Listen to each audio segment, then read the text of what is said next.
দেশের সবচেয়ে গুরুত্বপূর্ণ ভবন সচিবালয় আগুনে পুড়ছে।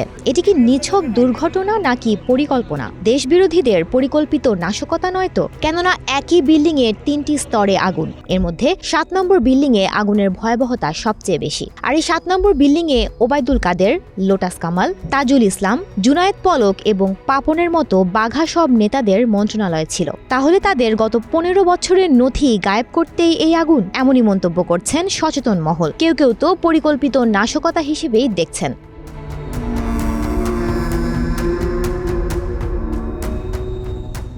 বৃহস্পতিবার রাত 1:52 আগুন লাগার খবর পায় ফায়ার সার্ভিস। কয়েক মিনিটের মধ্যে আগুনের তীব্রতা বেড়ে যায়। লক্ষ্য করা যায় ভবনটির 2 প্রান্তে আগুন, কিন্তু মাঝখানের অংশে আগুনের কোনো চিহ্ন নেই। আবার বিভিন্ন ফ্লোরে আগুন লাগার এমন ধরন পূর্বে কখনোই দেখা যায়নি। আগুন লাগার খবর পাওয়ার পর ফায়ার সার্ভিসের পর্যায়ক্রমে 20টি ইউনিট ঘটনাস্থলে পৌঁছে আগুন নিয়ন্ত্রণের কাজ করছে। ফায়ার সার্ভিস ও সিভিল ডিফেন্স অধিদপ্তরের মহাপরিচালক ব্রিগেডিয়ার জেনারেল মোহাম্মদ জাহেদ কামাল বলেছেন, সচিবালয়ে আগুন সবচেয়ে বেশি ক্ষতিগ্রস্ত হয়েছে 8 ও 9 তলা। সেখানে থাকা নথিপত্র পুড়ে ক্ষতিগ্রস্ত হয়ে থাকতে পারে বলে ধারণা করা হচ্ছে। এই বিষয়ে গঠন করা হচ্ছে তদন্ত কমিশন।